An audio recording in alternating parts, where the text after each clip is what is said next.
So Team STG, we're finally back with a brand new STG stories, and I thank you guys for this one because I totally forgot about this, but someone in the comments last STG stories video said, "Yo sub, have you ever dialed 911?" And then totally came to my mind like, "Yo dude, I remember the first time I'd ever had to dial 911." So this is the story. So pretty crazy if you ask me. So, and it's real. I know a lot of you guys are like, "Yo sub, you make up these stories." Nah man, I swear they're real. So I live in a house. Obviously, I have a backyard. Obviously, right? In the backyard, we have a conductor of electricity, like a little vent, like a little square box, and it helps out with the light outside, all right? There's those lights, and it helps out with that. So what happened was it was raining this day, and there's a tree over the vent, the conductor. There's a tree, and the branch of the tree, since it was raining and the tree was pretty branchy, and the branch fell off. It hit the conductor. Once it hit the conductor, right? The conductor exploded. Yeah, dude, it actually exploded. Big sparks, the rain, the branch, the tree, it exploded, and sparks started to come. And with sparks and branches and all that you guys watch Castaway and like all these crazy shows, man. You guys know when you got the branches, the sparks, the rain, and all that crazy stuff in grass combined in one, a fire is gonna break out. I'll never forget this, dude. It was a small little spark, and the fire came, and I randomly just looked outside. Like, we didn't even know. We just randomly decided to look outside because to see the weather, right? We heard a big noise, but we didn't know what it was. So we looked outside, and we see a fire this small.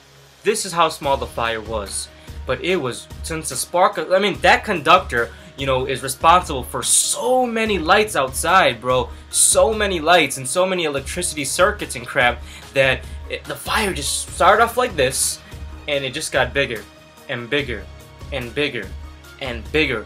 Honestly, like, it was so big. Like, think about a football field, right? Or a basketball court. In the middle, like, Staples Center, right? In the middle, it says the Los Angeles Lakers.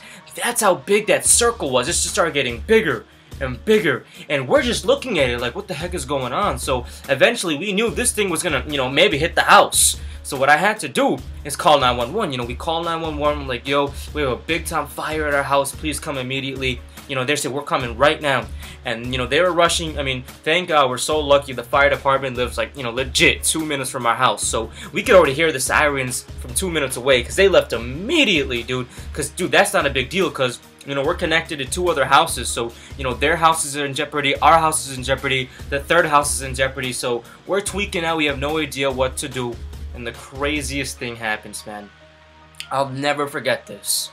So, I didn't want to look at the fire. I was like 7 or 8. So, my family didn't want me to look at the fire after it was getting bigger. Because it was getting bigger and it was reaching the porch, which would eventually reach the house. And, oh my God, this is the craziest thing I've ever seen. I finally decided to look. And we see a guy.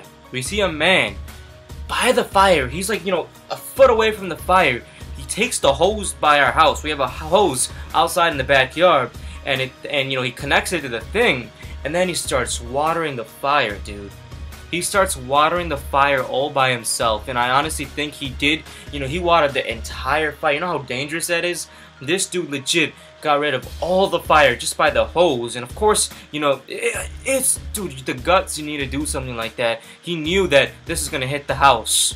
He knew he was gonna hit the house, and he ended up hosing, with the water, all that fire. And then the police department came. They told him to step aside, and then they had to do their their precautions. They had to hose it again with their specific type of hose, and then they had to wear these special boots because the floor gets elevated with heat, and it's not the good heat. So they had to wear the special type of boots and all that. So they took care of it for the rest. But that dude took the hose and for the most part stopped the fire. For the most part, he did. And we thanked him so much. And I was a little kid, dude. I don't know what my family did. I hope my family... I'm going to ask them, actually. That's a good thing. I hope they gave him money. He legit sacrificed his life for us, bro. Like, I don't know where that dude is. I don't know who he is, but, man, much respect. If I saw you... If this was now, like, I would take you out to dinner. Heck, I'd buy you some Bulls tickets, too, bro. We go to a Bulls game together, man. Like, dude... That's insane. Like, the type of guts. Like, I watched Fear Factor, and Fear Factor is pretty insane, but Fear Factor has, they have the safety people who can help them if something goes wrong, dude. If this dude got on fire, what the heck would have happened, man? This dude risked his life to save us, man. So, it just goes to show you that there really are good people in the world. Like, seriously, I know some crazy stuff goes on in the world, and you know we don't need to talk about it, but you know it's sad. We live in a sad world, bullying and raping and all that horrible stuff that happens in the world. But you know, on the other side, there really are some good people in the world, and that dude definitely, he was a beast, man.